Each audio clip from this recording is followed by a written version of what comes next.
Hey everyone, welcome back. We're going to dive into how to use meta ads to drive traffic and pledges to your Kickstarter campaign after its launch. Now that your Kickstarter is live, it's important to keep the momentum going from your pre-launch phase. Similar to the pre-launch, meta ads are one of the most effective ways to do this. With meta ads, it's much easier to know what's working or not, which gives you more confidence to invest in your marketing.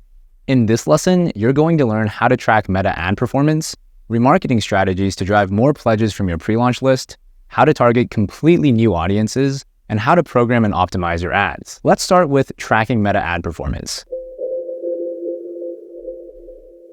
The best place to track your meta ad performance will be in Meta's Ads Manager. To do this, you'll first need to set up two things on your Kickstarter campaign: Meta's dataset and Meta's Conversions API access token.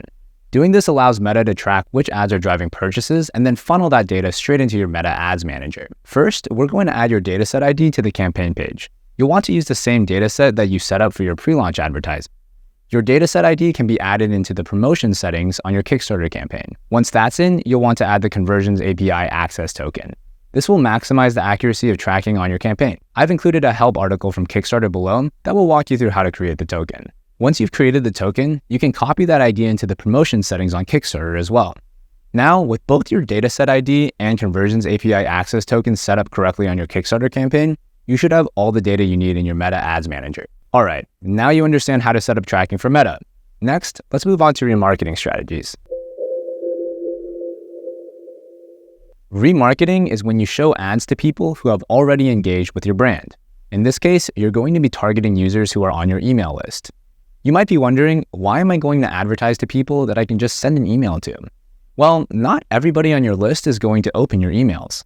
So we want to make sure that we still let those people know that your Kickstarter is live. Remarketing to your pre-launch email list is one of the best ways to do this and convert as many people from your list into a backer as possible. In order to target your pre-launch email list, you have to upload it to Facebook and create a custom audience. I've included a link to a help article from Facebook below that will walk you through how to do this. All right, now let's talk about how long you should run your remarketing ads for. You're only going to run remarketing ads for the first 2 days of your launch to make sure your list knows your campaign is live. After that, your pre-launch list will have seen your ads a few times already, and performance will tend to get worse very quickly. Next, let's talk about budget. You don't need to spend too much here since you're targeting a smaller group of people you already know are interested in your project. A good rule of thumb is to spend about $20 to $30 per day for every 1,000 emails you have. For example, if you have 2,000 emails, you would set a daily budget of around $40 to $60 a day for the first 48 hours. Lastly, let's cover what your ad should look like. You want to keep things simple. For ad imagery, use the best performing photos or videos from your pre-launch. For ad copy, focus on letting your pre-launch list know that your campaign is live. This audience is already familiar with your product, so you don't need to sell them again. Just let them know your campaign is live and to take advantage of any launch deals you have available. All right, that covers remarketing. Now, let's move on to how to target new audiences. All of the backers you got from your pre-launch will start your campaign off strong, but now it's time to keep the momentum going. To do that, we need to target new audiences. One of the main advantages of running pre-launch ads is that you can learn what types of assets and audiences perform best for your product.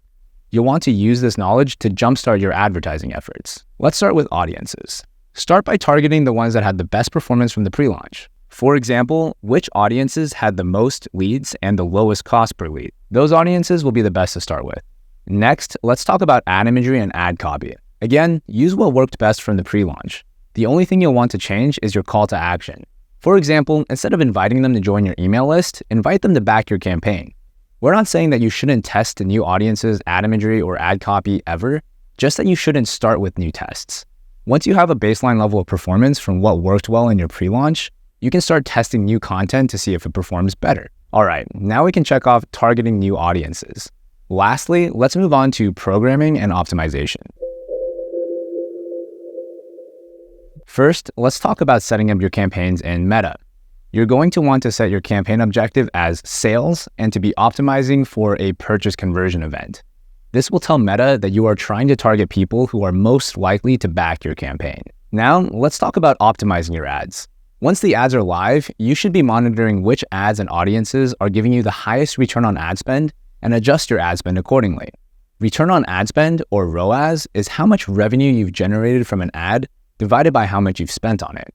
A good target to aim for is around a 2.5 times ROAS, so for every dollar you spend, you're getting $2.5 back. This isn't a hard and fast rule though. A good ROAS may be different for you based on your margins, budget, and overall campaign goal. While getting a high ROAS on individual ads is great, you also want to pay attention to how your campaign is doing overall.